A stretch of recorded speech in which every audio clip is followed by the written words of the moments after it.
Okay, good morning. Tiny bit late this morning. I did not open my DOS, so I will open that.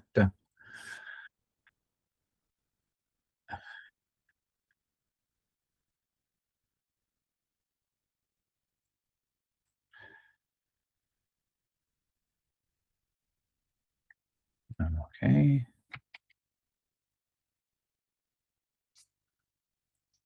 Okay, so everything's there. All right, let's get started. Tuesday, March 24th. Things to know before the open. I did not even look at these yet. Stocks little changed. Yes, we're going somewhat sideways. Big spike yesterday at 7 a.m. On a tweet or information from President Trump, and then coming back down because is it true? Is it not true? Crude oil rising again. Middle East tensions. Tesla sees sales improvement in Europe. Tesla, a lot of rumors are that it's possibly found a bottom. And GameStop, I'm really not interested in. So, earnings, there's not much going on. As far as economics calendar, they're at 8:30, at 9 a.m. There's a 3-star here. Manufacturing PMI could have an impact on the markets. So I'm not overly worried about that, but it's good to know that there is something coming out at 10 a.m. I am going to look at my levels on my 30-minute chart on my 10 tickers, but I will be shifting and will be concentrating on futures coming up. Again, what I'm looking at with everything is from where price is right now, is there room to the left? Above price, no, there's no room to the left. So for me, if price gets in this area, I'm really not interested until we start making our way up higher where there is room to the left, right? So if I were to draw an arrow here, right? If I were to draw, I want to see over here, there's room to the left. Over here, there's even more room to the left, right? Because we can go all the way down here. So that's what I mean by room to the left. Where we are right now, there's, where's the tiny dotted line here? There's room to the left over here, but then we've got this gap over here. So below this area here, I'd be interested. Again, it can be a long, it can be a short. That's what room to the left means. It means that the market is possibly uncomfortable where price is. So it would have to come below here. This area of liquidity here was completely bypassed yesterday on Apple. So I want to see what do we do in this area? Do we come down and start buying, or do we come down, break down below, and start selling? And if that's the case, it would have to be a breakdown and then a retest. Let's look at AMD. AMD, from where price is, there is room to the left. I wish there was a shortcut for this. There you go. I'll put it right over here. There is room to the left because we're getting into this gap from yesterday morning. Once the market opens after the first 5 minute for sure, we will likely be uncomfortable where price is. Now, do we retrace and come and get the buyers that were missed over here? If so, we might be selling and we might start buying in this area over here. We'll be waiting at least the first half hour for me anyway, to see where price is going and who's in control. I want to see, are the buyers or the sellers in control? And you can tell that by looking at volume, by looking at price action, and by looking at the formation of the candles. Amazon, the Amazon double top that I was looking at yesterday worked out well. It would have taken all day, or once it formed. Actually, let's look at that really quickly. So I was talking about this structure over here being a double top yesterday. It did obviously come from a low. We pulled back, and then in the open, we made it up here and then pulled back, and then this was the second top. So this would have been the entry over here. So once, and I put in a fake trade a little bit lower over here. Entry could have been on whatever signal you're looking at, a first 5-minute bearish candle. Well, this was the first 5-minute fair value gap. So entry here for 3R was hit 10 minutes later. So that was a very good double top, and the short from there worked out well. I said that it would have taken all day, but that's not true. It would have taken all to get to the lows of the day. It happened at 4 p.m. But this trade over here worked out pretty quickly yesterday. As far as where price is right now, there is room to the left. This was where we bought after the pullback yesterday. We went up and then pulled back in this range again, and that's where we are right now. Right, so where we are right now will be interesting at the open or a little bit after the open. Google spiked up, went sideways yesterday. Where it is right now, we could be closing this gap for the next move up. As far as room to the left, below price, there is room. Above price, there isn't. Meta. Choppy once we went up yesterday. It's just been going sideways. Where we are right now, there is room to the left. So anything can happen. S4 is a possible buying area. So if we put in a kangaroo tail over here, it might be interesting if we see buying for the yesterday high as a target, right? Which is also R4. So this will be interesting. Below price, again, there is room. Above price, there is not. Microsoft has been in this choppy area since yesterday. This seemed like strong support because it kept dipping and then just stayed there. So we're accumulating over here. Does this still remain as support over here once the market opens? It'll be curious to see. We might see some buying over here, and if so, first target would be this range over here, right? R3. So basically the S3 to R3 is a possibility on Microsoft. By the way, I use the CPPL, this indicator here for my Camarilla pivots. I do not pay for the numbers. I get the actual precise numbers on DOS.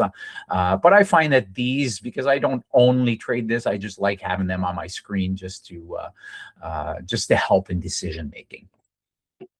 NVIDIA went up yesterday, pulled back, then made a bit of a double top. Not a bit of a double top, it was a double top right over here. Let's zoom in to on the 5 minutes, it's not as obvious. There you go. But on the 30-minute, we see that it made a top, pulled back, made another top. And once this couldn't hold, we just pulled back down. But this was support yesterday. Is it support again today? Just for the fun of it, let's put a line there. So there's the line of support yesterday. Right now, we dipped underneath it. Does it hold as support? 175 area will be interesting area on NVIDIA. If it does not hold support, I would not be surprised to see the gap being filled. So if this is a short after the retest, I might look at a short and look at this area over here as a target. But if it does hold support, there is room to the left over here as far as getting back to yesterday pre-market. So that's decent. Again, let's do the arrow. Over here. right? If we look left over here, we need to get back to that massive spike pre-market yesterday. Therefore, there is room to the left, but above price, there isn't. So these are all, I can do this and this and this. That's what we mean by room to the left. These are all potential resistance. So when you go long above here, you could get stopped, or sorry, you could get to a level of resistance pretty quickly. Okay, let's get rid of those and get rid of that. Tesla, a lot of buying yesterday. Actually, it wasn't a massive move. Yes, it seems like a big candle, but it just basically got back to the chop aftermarket on Friday. But then it made new highs, and right now it's just in a sideways zone from yesterday. But from where it found support yesterday afternoon around 1:30, went back up. That's where it is again. And it is at these lines don't lie, right? This is where we found support yesterday, which was where we found it was support and then became resistance over here. So that's why this line is here. I'm curious to see, that's on the 5-minute, let's put it on the 30. Curious to see what happens here. There is room to the left, so it could go up or down from here. Obviously, that's not it's just, I'm not giving a signal to go long or short. This is an interesting area. Hughes, above price, no room to the left. Below price, market might be uncomfortable over here. So we might be moving back down, or we might find support over here. However, what I am looking at more is for a spike up into this area and then have trouble finding buyers. And if that's the case, this could be coming down to close this gap over here. So this gapped up on news yesterday at 7:04 a.m.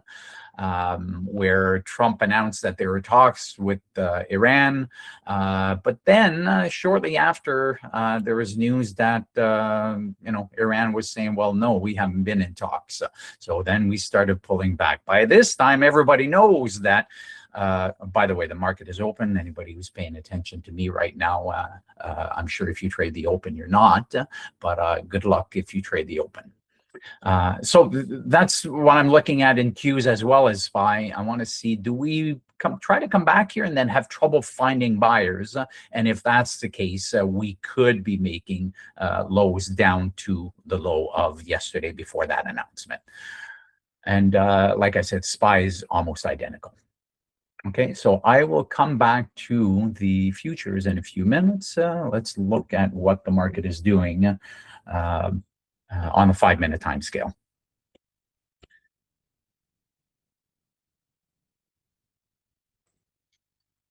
After 10 a.m., I will start looking at my MNQ and NES for the possibility of drawing some fibs and possibly getting into a trade on my Top Step combine.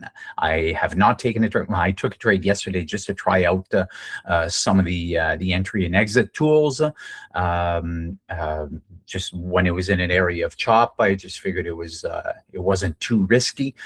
One contract, I think I was plus $5. So I just wanted to try out the tools on small size. But today, if something shows up, I will take the first trade with, I'm thinking probably $300 to $400 risk. Again, it's basically paper trading. It's a $50,000 account. And I have to hit $3,000 profit within the next month. So honestly, that could be at $300 risk, that's 10 trades. At $100 risk, that's 30 trades. At more risk, obviously it's less trades, but then you only have a $2,000 drawdown. So at $500 risk, you lose 4 trades and the combine is disqualified. Not quite sure what the word is, but the combine is lost. So let's just see what happens in the market in the first 5 minutes, and then we'll go from there. Any questions or comments, please don't hesitate. I'll bring the chat up. There we go.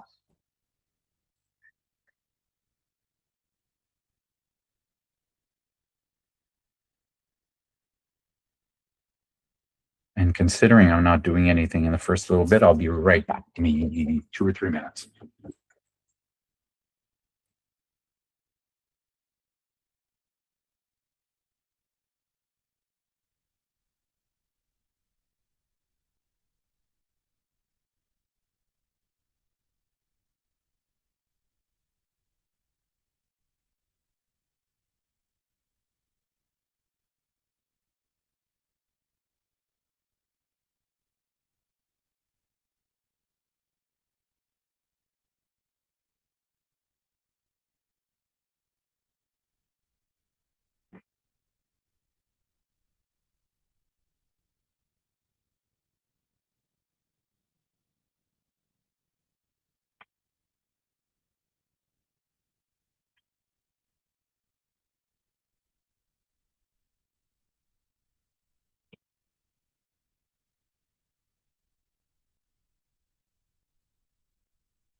Oxy in play, 52-week high. Oxy 2.7% green.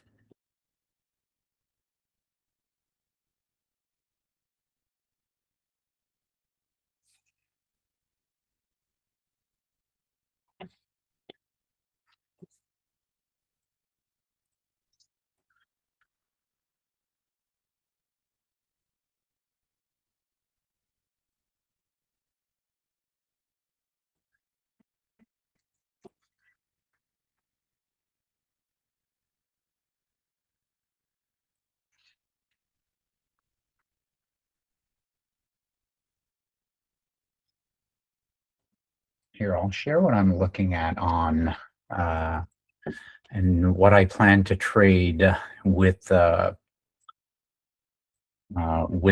Top Step Combine. So this morning, we hit. So this was yesterday. Big gap up, and I'm in MNQ, by the way. So big gap up, came back down, then retraced, went sideways, and then came down, closed, at the close yesterday at 6 p.m. At 5 p.m. We still went sideways, could not make it any higher, then sideways, a tiny bit of a structure of a double top over here. If we look at this area as being an area of rejection, right? This is where on the 5-minute time frame, we tried to make it higher and then we came down. It created a 5-minute fair value gap here. So we can tell that this was an area of rejection. if I were to draw a fib from here to where we started seeing some buying over, right? We somebody's mic is on there. I don't know if somebody has a question. So we seem to have found a bottom here. We chopped around a little bit. So if we were to draw this fib over here, if it came back to this area, it's also an area where there's another 5-minute fair value gap. If we came into this area and rejected, this could be, and it doesn't have to happen right now, it could be happening in the next half hour or next hour or whatever, but this is the golden zone. This is the important area here, the 50 to 61.8 retracement area. Short term, we've been going down, right? So we broke down from here, draw it from here to the bottom here. Usually I like to see an obvious reversal. This is not an obvious reversal because we wicked down and then we chopped around here. So honestly, if it came back down here and put, an obvious reversal where you actually see some buying, you want to see both the ends of the fib. You want them to be obvious sell points and an obvious buy point. However, if I were to draw this and we chopped around here and then came into the 50% retracement area here and rejected, right? You have to see that it wicked up and it rejected from there. For me, that would be a selling or a short signal. And I would be aiming for the bottom of the level, right? Because it's probably going to be some support. And if it breaks support, then that's an area to add for some people. If I'm already at 3R on the combine, I would take profit. But the low over here, or the 52, the weekly low, which was 2 weeks in a row, that would be a secondary target over here. So if it doesn't work out that way, I will not get into the trade. If we make a new low over here, then this fib will have to move, right? It'll have to come down to the low of the candle where we started seeing some buying, right? It needs to be a low of a reversal.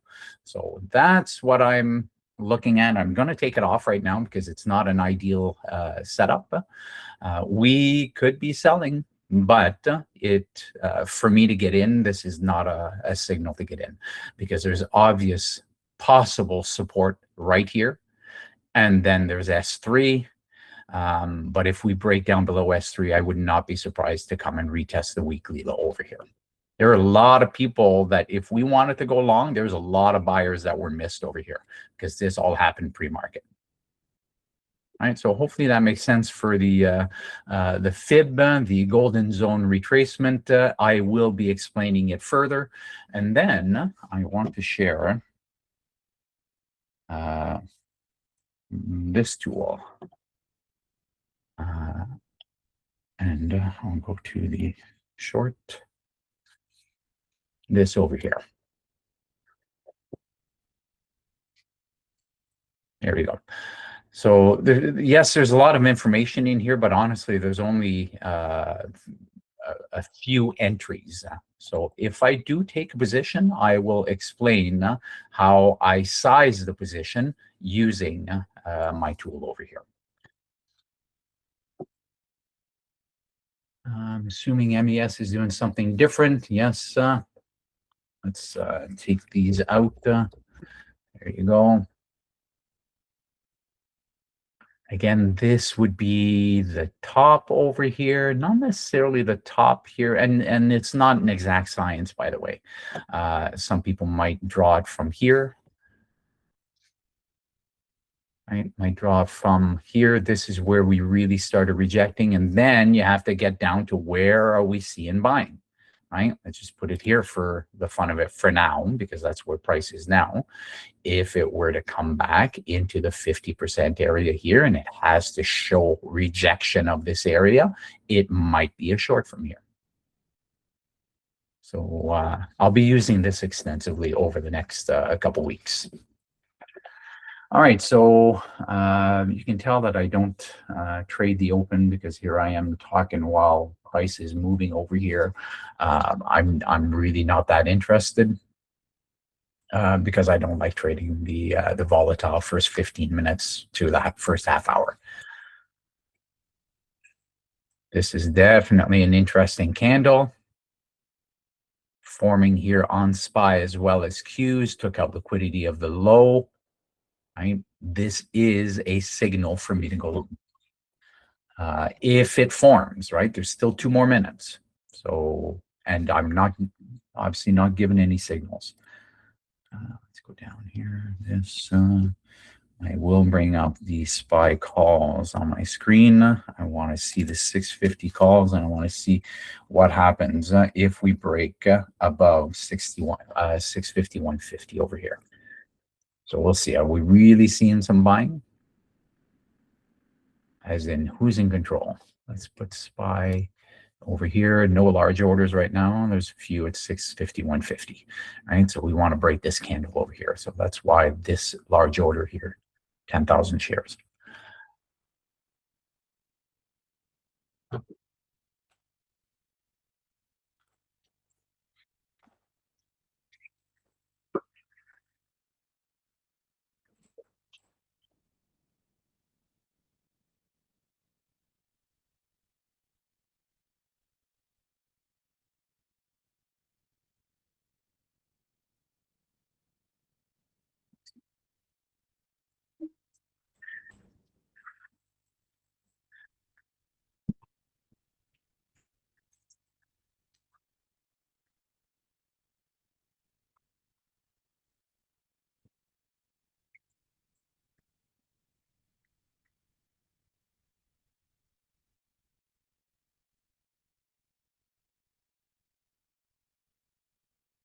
I don't know if anybody's looking at anything else. The market seems red across the board. 1% decline or a little bit more than 1% in Amazon, Google, Meta, Microsoft.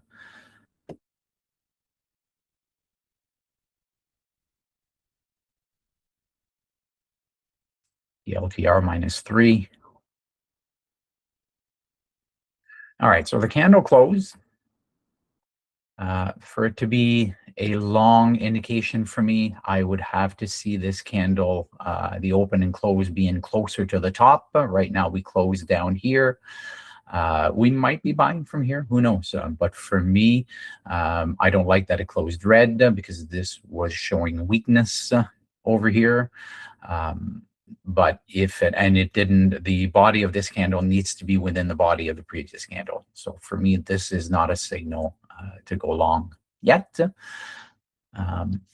That's according to my rules, which have been back tested a lot, right? So yes, I take less trades, but that's because I've tested these extensively. This candle right here on Amazon is very interesting. Tried to go up. We call this a trendy kangaroo because the trend is down. It tries to go back up. Could not close anywhere near the highs, and then starts breaking down, put in this big red candle over here. I've got this level here, which is a higher time frame level. Over here, it's been there for a while. So is that why we're testing over here? Below this, right? If we make it below 206.85, if we lose this, this would absolutely be a short for me, only if it comes back and retests this level. Right? Because we have a lot of room to the left, and the target would potentially be all the way down here. So I'll be looking at Amazon for the possibility of a break and retest short. Or if it wicks down and we see a lot of buying, there's definitely room to the left. So we could be buying as well. Right? So that's why I wait to see who's in control.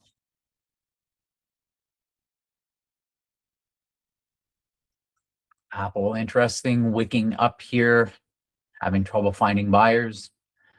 Hard to short over here at the top. So because previous day close is right there. Plus, I've got a strongish level because obviously I put it in here for a reason. I don't know when, but it's been there, so I left it there because it was pertinent. It's a higher time frame level. Like I said, there is news at 10 a.m., so we might be waiting for this. Right? We're chopping around this area over here, so we might be waiting for the PMI data to come in.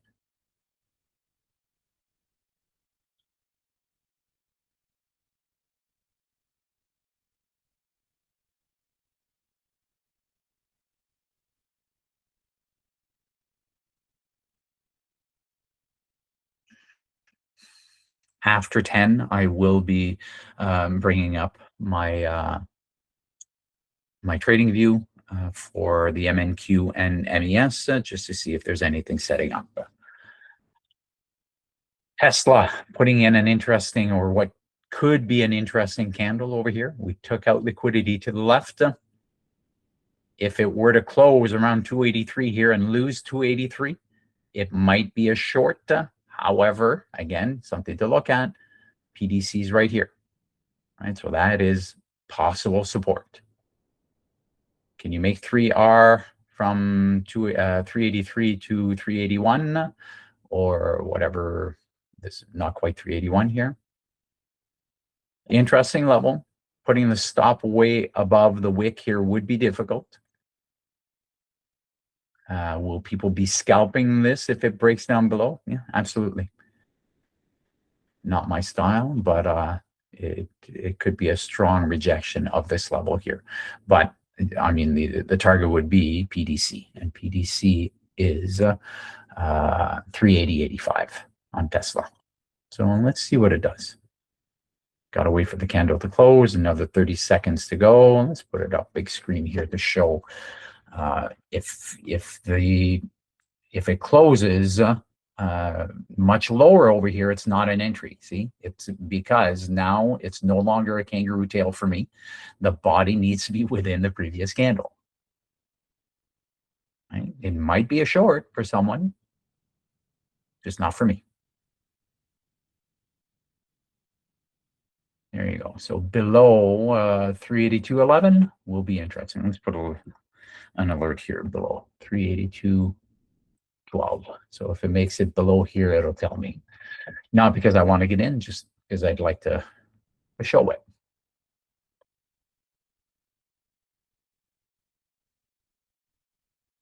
This is also an interesting rejection candle on Qs and SPY.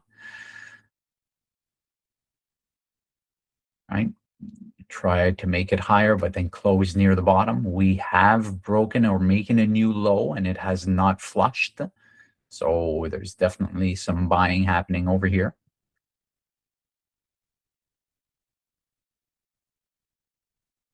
I might not take a lot of trades, but I'd rather... Below alert. There's Tesla making it below 382.11. I was just saying I might not take a lot of trades, but I'd rather them be calculated. And I want to know who's in charge. I want to know who's buying or selling. And right now, there's no way of telling.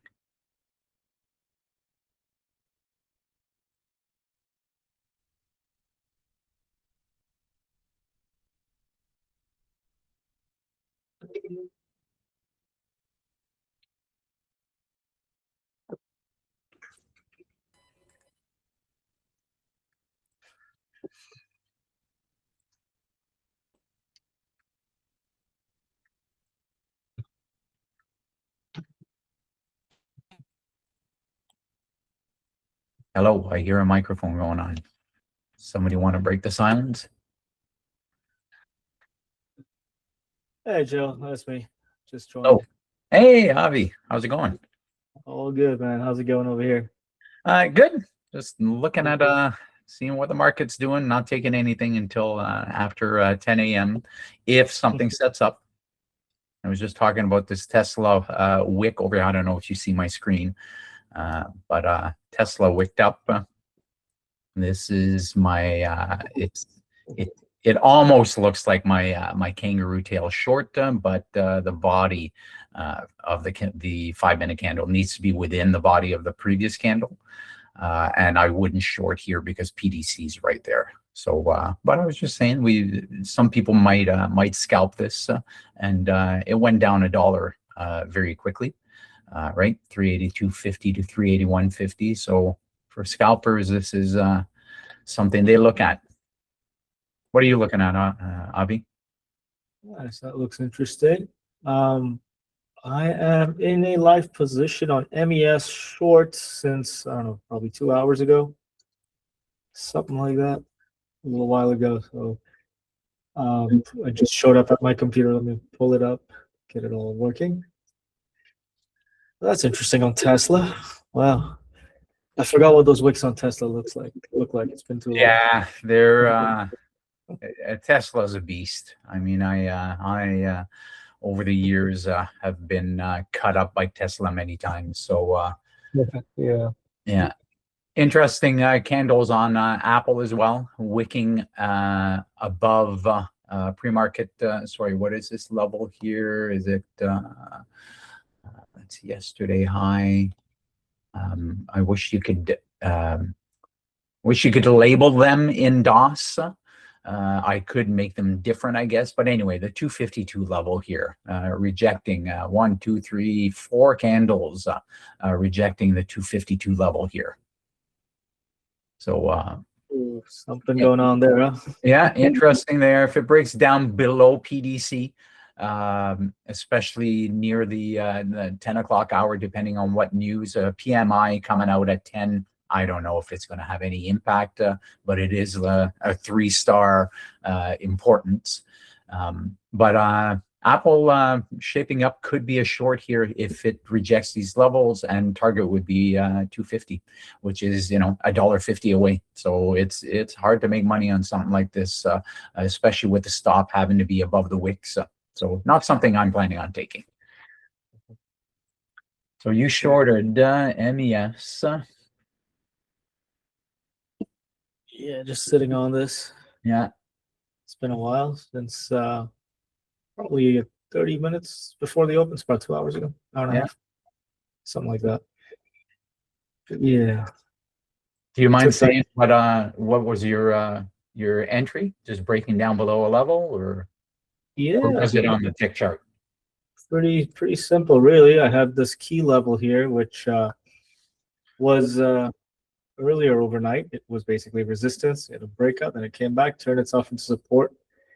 And it's not really just this key level. You can see the resistance was overhead just to kind of here, and then the breakout happened.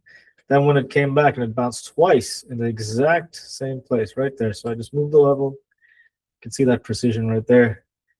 And then you had the breakdown right there as it goes. And I put in my order to get it on the retest, which, I'm sorry, I think it was here. Yeah, as the breakdown happened, it pulled up. And as it pulled up, let me see if I can zoom in a bit. Pulled up, I think it was this candle, perhaps I got involved. The stop right above that one. So here was a breakdown. I think it was messing around in this area. I put the order in, and probably a few minutes after I put it on, it got filled. And now it seems to be on its way. That's basically it. And I did the same thing on the NASDAQ on MNQ, which stopped out. Same idea, same setup over here. So the short was here with a stop right above it, and it stopped out during the opening volatility. So that's that. Interesting. But yeah, good fun. Again, what I was talking about yesterday and have been doing recently, I'm trading screenshots. I'm not trading live action. So when I see it, it looks something like this, where you have the consolidation, you have the levels, you have the breakout. And I don't really care what the live activity is doing. I'm just looking at this area. As long as I know the breakout is complete and it's on its way, then I'll put in the order to catch the retest if it happens. And this one happened to work out so far. And still got the risk on. I think I'll leave the risk on until it breaks the lows down here, and then we'll see. Target's way down there. And what is? Do you mind me asking? What's the target? Is it like on a higher time frame? It's just where we took off from yesterday with all that Trump news. Makes sense. Yeah, that's what I was saying. Target on Q, SPY, and basically everything else. There's a lot of buyers that were left in the dark there, so they're still sitting there. There's tons of orders sitting exactly where your target is. Yep. So let's see. Ideally, this thing goes. Let's see if there was another or is another entry. I don't really see it here on the MNQ. This was the entry area, which I did get, but took the stop out, and then I wasn't around to look at it. I may have re-entered if I was. Where it is now? I don't think so. It's messy. would you, if it came back to 24,310 and retested that level again and rejected and had trouble getting over, would you short it again from there? I don't think I would. These retests, I trust them one time. Oh, okay. The breakout and the retest happened. I thought this was a retest. That's where I got involved. And then it pulled up higher. So now it's gotten a little messy. It's beyond what I call predictable. So just leave it alone. At this point, I'll just wait for a whole new setup if anything happens later on. That's kind of it, really. Well, I got some fascinating screenshots to show you guys. A couple of positions I tried to get involved in earlier today. It's funny how things work sometimes. Call it coincidence if you like. But anyways, that's for later. You're gonna love that. Cool. How have these morning sessions been going, Gilles? Having fun with it? Good, yeah, I'm having fun with it. Hopefully, I'm online now, and we'll take over after Gilles. I'm just reading what you said there. Yeah, I've just been basically talking through my thought process. I started a Top Step combine as I'm getting back into futures. Similar to what you did, you were getting into futures and the doing it in sim. I'm basically doing it in sim as well, just inside Top Step, right? And that way I've got a little bit of skin in the game, and just sharing my my process as we move forward. The idea is to go completely into and only into futures over the next couple months. I'll be trading my own account, but for now I'll do it with borrowed money, right? With costs $120, I think, to have a $50,000 account. So why not? Yeah, that's right. That makes sense. Yeah. Good. And to answer your question, sorry, the Evo asked a question. The news release, just PMI for last month, I think. It's just one of those. I'll just share it here. Economic calendar through investing.com. It's a 3-star, so somewhat important. This one's saying 9:45. Well, I might be wrong. I thought it was at 9. Yeah, 9:45. No, this is saying 9:45, but it's saying that the actual just came out. I don't know why the times changed. In pre-market, it was saying that it was at 10 a.m. Sorry. So it did come out. I'm saying 9:45, but I'm thinking 10:45. But it came out. Doesn't seem to have affected much. Cool. Well, hopefully we get some clean price action today through the New York session. Yeah, it's been rare. Clean price action has been rare, but I mean, that's with everything that's going on, you of all people should know, firsthand that there's a lot of stuff going on in the Middle East. Hopefully it's calmed down where you are. Yeah, things are okay here. Not too much trouble. Don't really notice much, really. It's not quite the war zone that everyone's talking about. That seems to be more Israel and Iran. Other places are a lot calmer. Yeah, we're okay. All fun. But yes, the markets love to move on anything. Any tweet or any speculation, anything at all. Did you see this this move yesterday? Let me just bring up my my trading view. This move yesterday here on 5 minute. So on MES, That was, or was it on MNQ? Yeah, that was the move right there. Somebody was saying that there is a massive influx of orders just a few minutes before this happened. I just read online, and who knows if it's true or not, but I was looking at it, and there was a lot of volume here a few minutes before. So somebody got into a massive position. But if you can you imagine if you knew that President Trump was going to tweet something, and Yeah. just within a few minutes, right? Look at the 2-minute candles. Within a few minutes, it's just like that's 100x. It's unbelievable. I'm sure his nephew or cousin or someone would have known.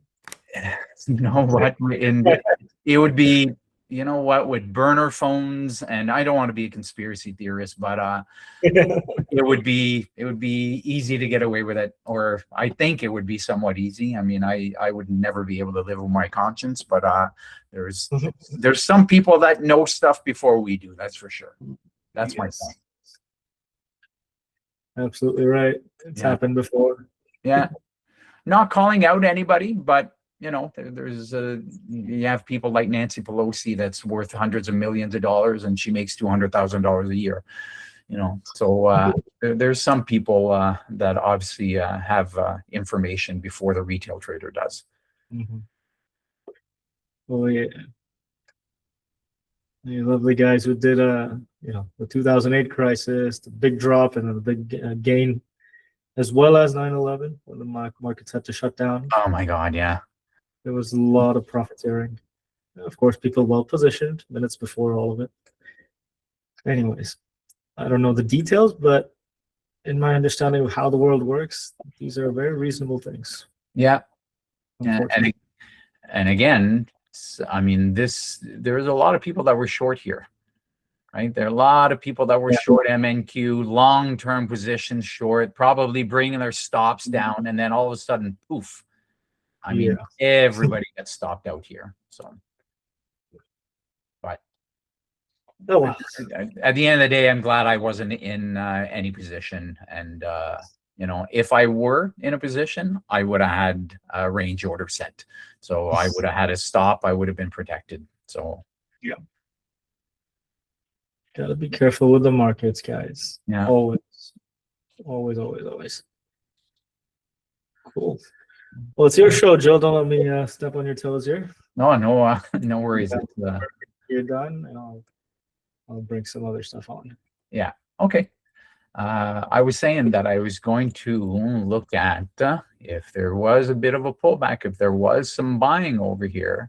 I want to put in my fibs from where we started selling this morning. So there's the fib from where we started selling.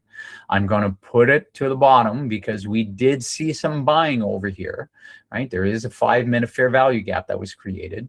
So I will put the fib over here. I like the fact that it's right at S3. If we were to come back to the 50% retracement here, which is also a fair value gap, I want to be alerted. So this is how I do it. I mean, I'll put an alert, not right at the level because then it will be too late if I'm doing something else, but before the level, right? 24,300, around that area.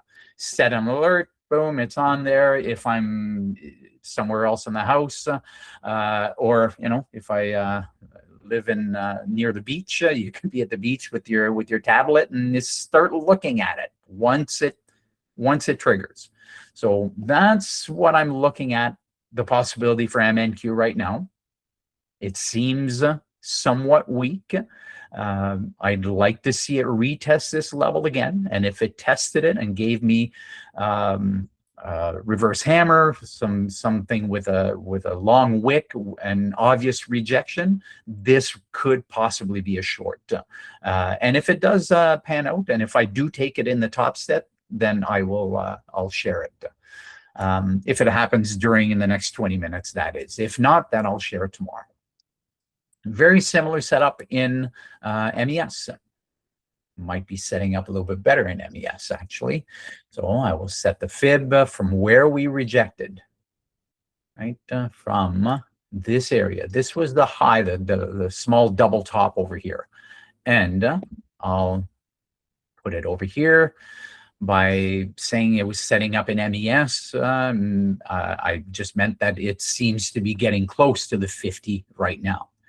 However, if it happens right after 3 or 4 massive green candles, well, I don't really want to short after massive buying candles. So that it's everything goes into the thought process.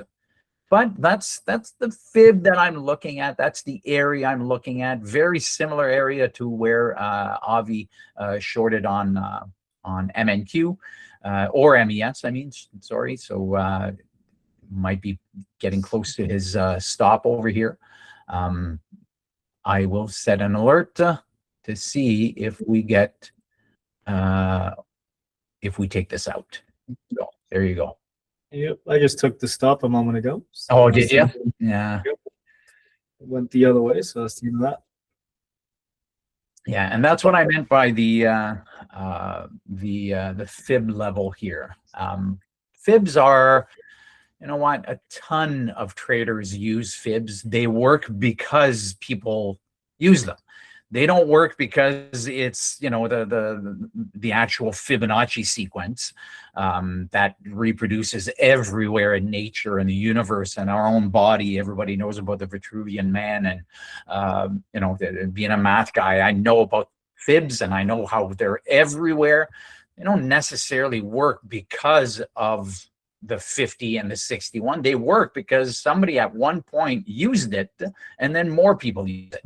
So a lot of people look at the levels and the level that I just put on there. But I said it's not an exact science. Some people will draw them only when the market is open, right? But futures are not necessarily open. It's just that the New York Open brings in a lot of volume. But the futures were open since 6 p.m. last night. There we go. Curious to see. I'd like it to chop around and take its time and then really reject over here. And it could be a short opportunity for me. And like I said, there's a lot of things that are involved in this thought process. Where it is on the cams has something to do with it. I try not to make it too complicated, but still, there's a lot of moving parts. See, now we're higher than the open, so we've brought in SPY, but with Qs we haven't made it up there yet. So yeah, very curious to see what's going to happen here. Apple broke up above those wicks, right? So what I was saying about Apple was if we rejected these wicks, we didn't, right? We look at this big red candle over here. We never made a new low. Okay, so on the 5-minute, the low was 251.17. The low of the previous candle, 251.19. So there's never an entry short here. But breaking up above all this resistance over here, this is obviously a breakout now. If it were to come back down and retest the 252 area and show some buying, I wouldn't want it to happen on this candle, but eventually stair step down to 252 and then show a lot of buying there, that could be a breakout and retest signal.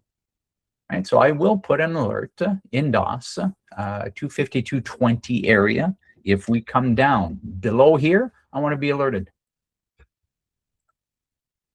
And that's how I trade. I look at possibilities and I set alerts.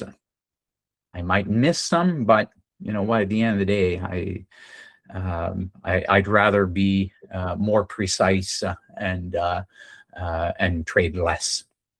That's made a huge difference in my trading.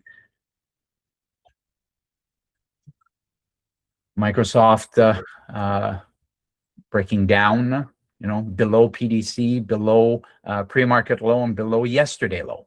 Well, that's another one, right? You look at it on a smaller time frame, it broke down right around here, but didn't come and retest. The retest was right over here. I'm going to put my crosshairs, right? So it broke down, made a new low here. There's the breakdown, but it didn't come back and retest, right? I would have liked to have seen it retest right around the breakout area, or at least around this area, and it didn't. But this area, this candle right here, or this structure right here is a retest, and then a low or a short below this candle, even though it closed green. This is a reverse hammer here. It's called the trendy kangaroo as far as the naked trader is concerned. The trend is down. We wick up and reject. Even though it closed green, this is somewhat bearish because of the rejection up here. And then short below here. Stop above the wick. Would have worked. Not for me because it's not at a level. I mean, this might be a higher time frame level. We could look at it. Is it a higher time frame level? You got to go way back. Microsoft has not been there in a long time. Hello, peeps. Everything seems to be getting hit hard. AMD, SMCI, INTC, Palantir, Tesla, Rivian, everything's getting hit by the sellers. Yeah. Yeah. Hello, Evo. How are you? Hello. Good to see you all. Yeah. Doing fine. Thank you. Yourself? Good. Very good. Thank you. I'm a little bit disappointed in this move happening, and I'm sure Avi will feel the same way because he got stopped out, but right after the stop out is where it started reversing. It did not hit my alert. I don't know if anybody sees my screen here, but it did not hit my alert. It did not hit the 50%, but if this would have been at the high of this wick, right, of the 5-minute wick here, then it's pretty darn close, right? And you zoom into a 2-minute time frame.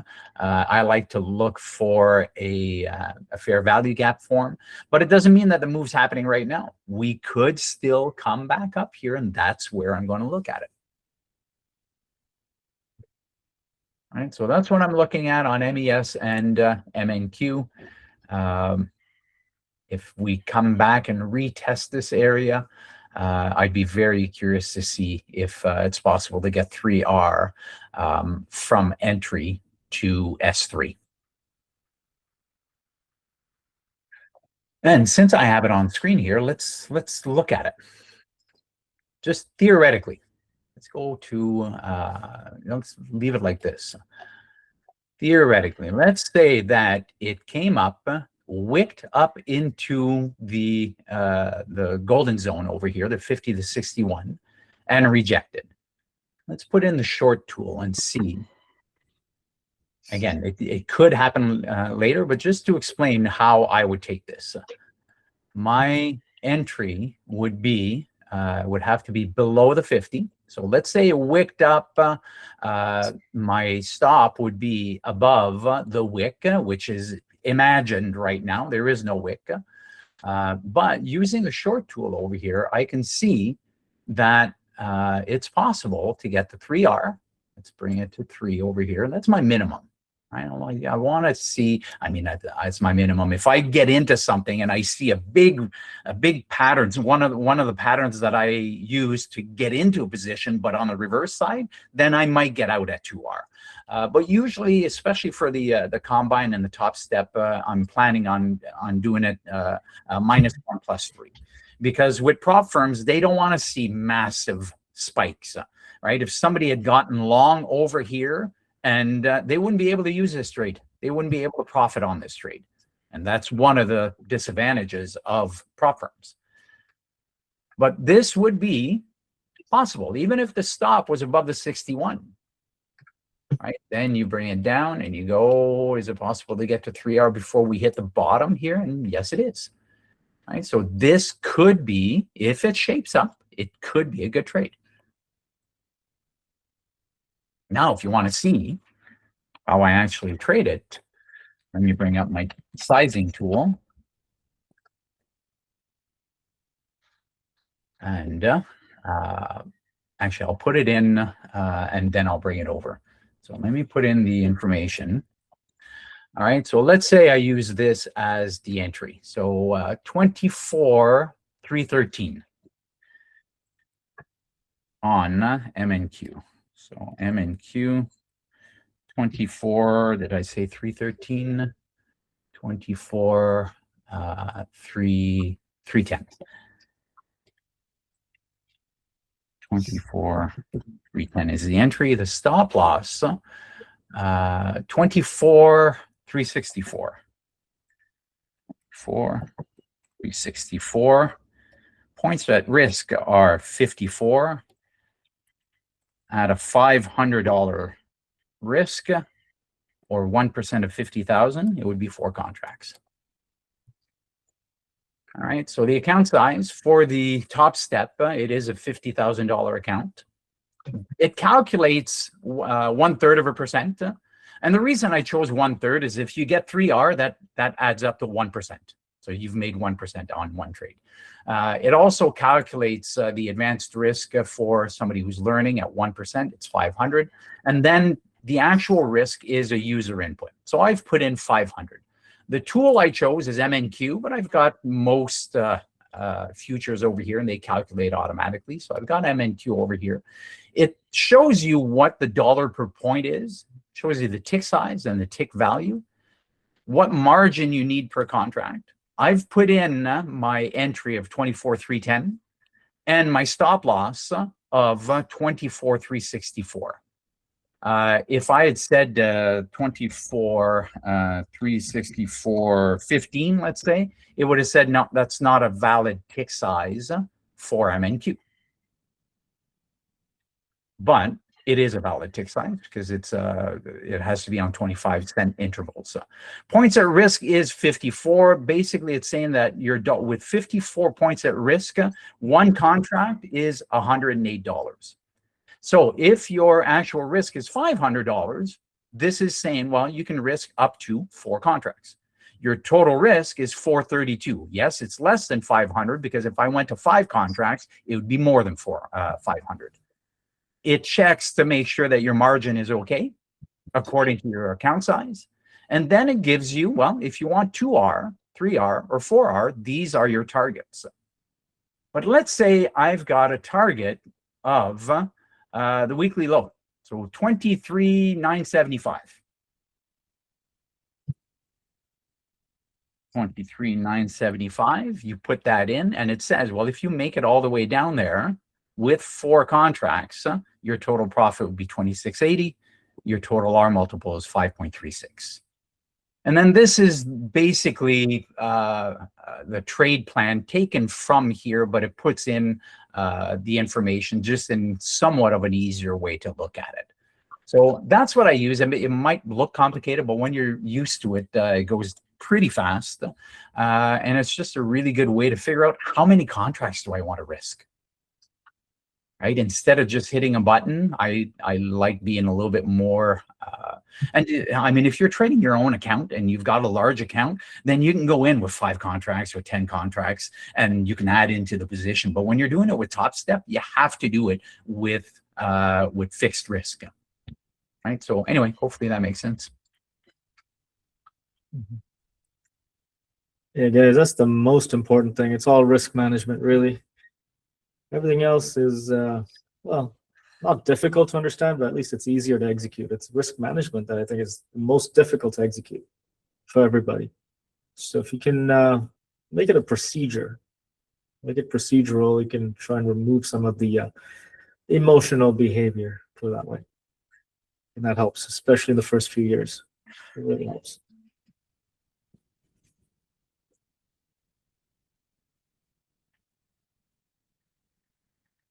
And a lot of people are might be intimidated. I mean, people that are learning, they'll usually start with equities because everybody's heard about stocks since they were kids. Futures, not a lot of people have heard about them. They might have, watched Trading Places with Eddie Murphy in the 80s, or but they're a little bit more intimidating, right? They're obviously a little bit more complicated than equities. But honestly, they're they're not that complicated, and the margin on them is fantastic. The liquidity on them is second to none, and the fact that there's no time decay is a game changer if you're looking at doing options as opposed to futures. I've done them all, and I love the fact that there's no time decay. Yes, you have to worry about when your contract expires, especially if you're trading futures as an investment or as a swing trade. But other than that, there's it's not that complicated. I would suggest anybody who's I'm just looking at Tesla over here, breaking down below these levels. Could be interesting, or it could just be retesting for the new high. But yeah, that's what I'll be sharing. If I take a trade on the Top Step account, I will be sharing it here, and just basically showing what my my process is.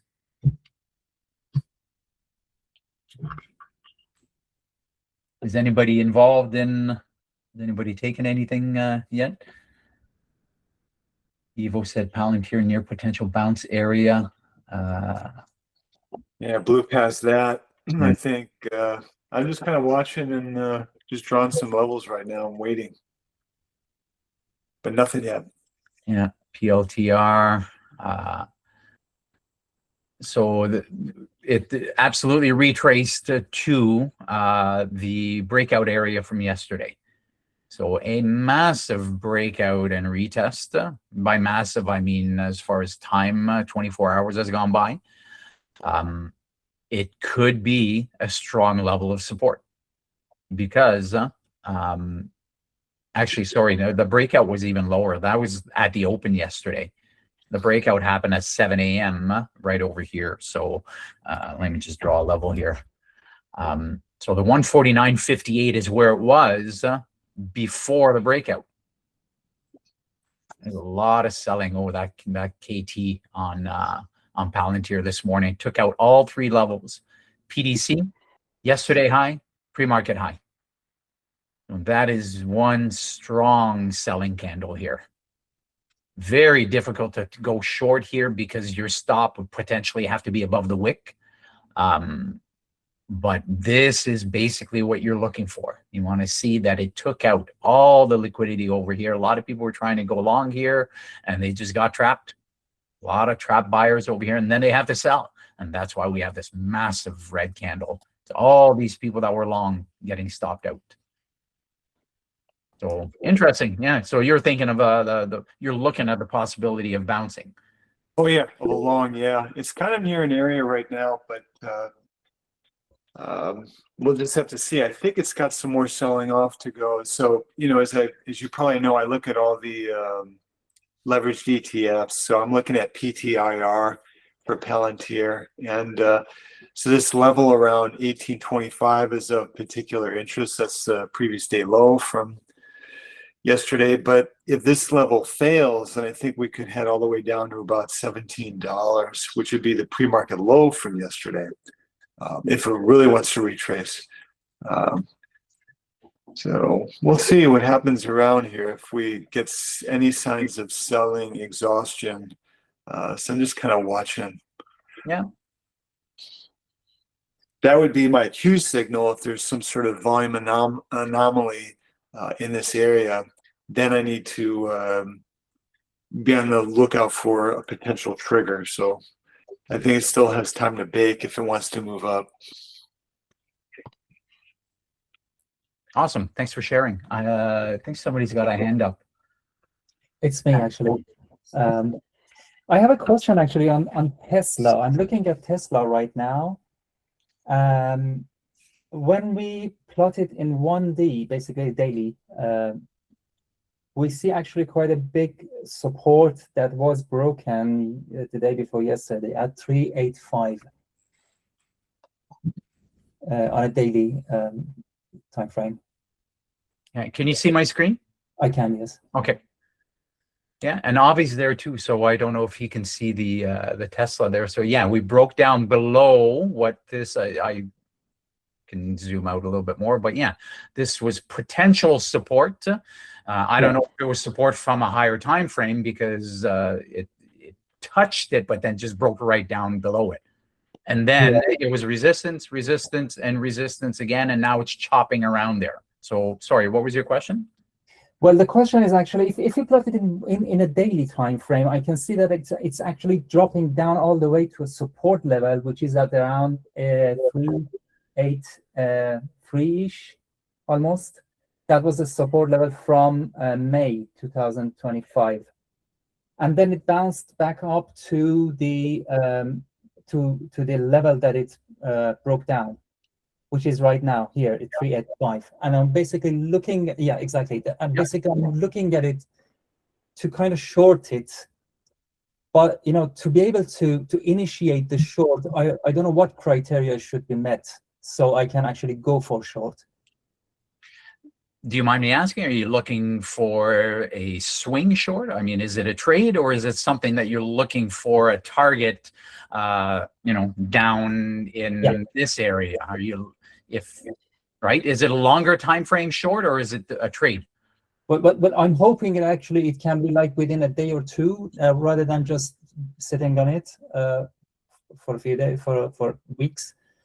But essentially, if I want to basically think that this is a swing trade, then the criteria would be different, because the stops would be different, the stop locations would be different, I think. Yeah, that's why I'm asking. And it's not my area of expertise. I don't ever swing short. I never go short overnight. For me and my stress levels, it's not worth for me to have positions open short, because you never know. I mean, Elon could come out and say he's got a flying car. It's been in production for 5 years and it's coming out next month, and then all of a sudden Tesla's at 1,000, right?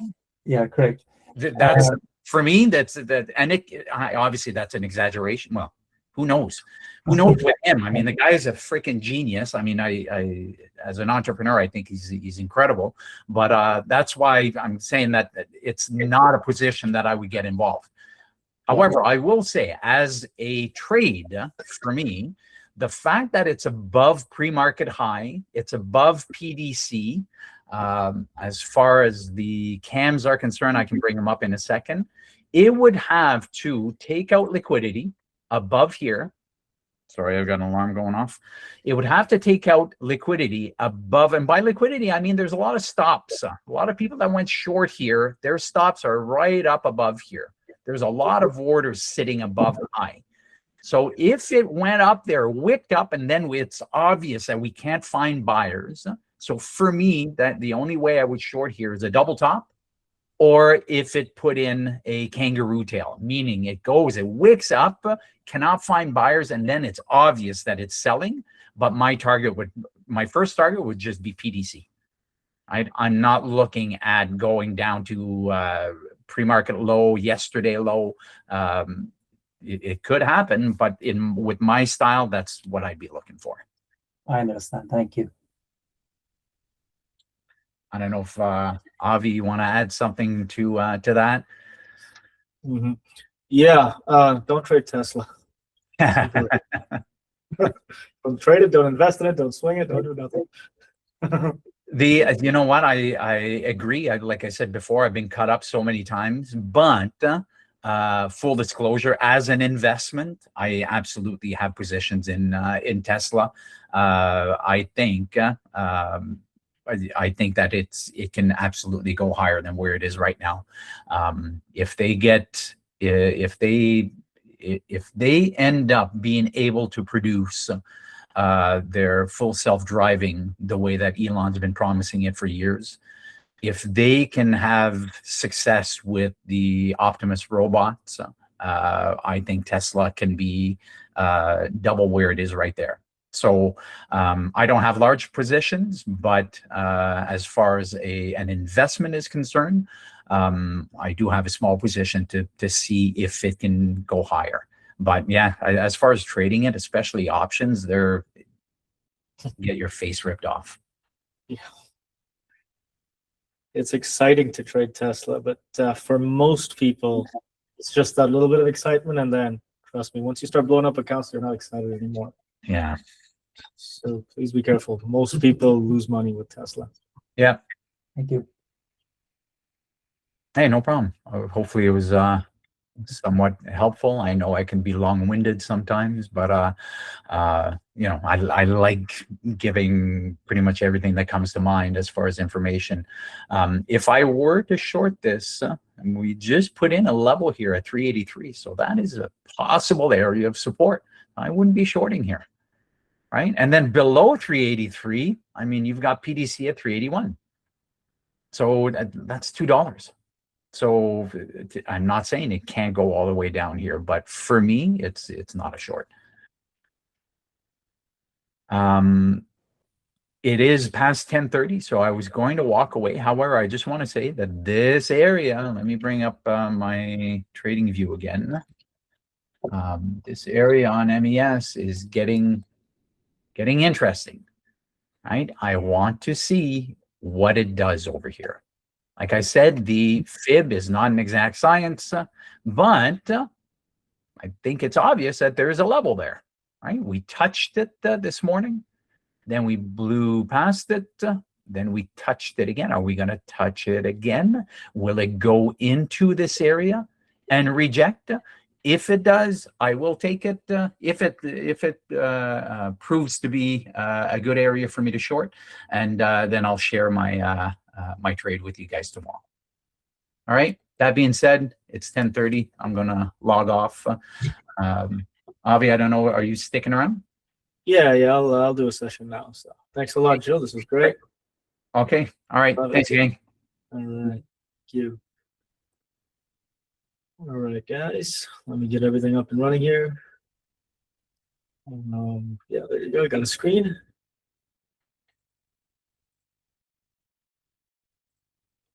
And where's the recording? All right, there we go. Everything works. Cool. So that was fun. Always good to hear from Jill. Very thorough as always. I love it. Quite the opposite of me. I take two seconds to look at it and realize mostly it's not worth looking at, but he really will go into the details and explain it well. So I like that. That's really good. Anyways, here we are. Anyone got anything on your minds with this fun time we're having in the markets these days? We've already had a little bit of fun today, which I'll bring out.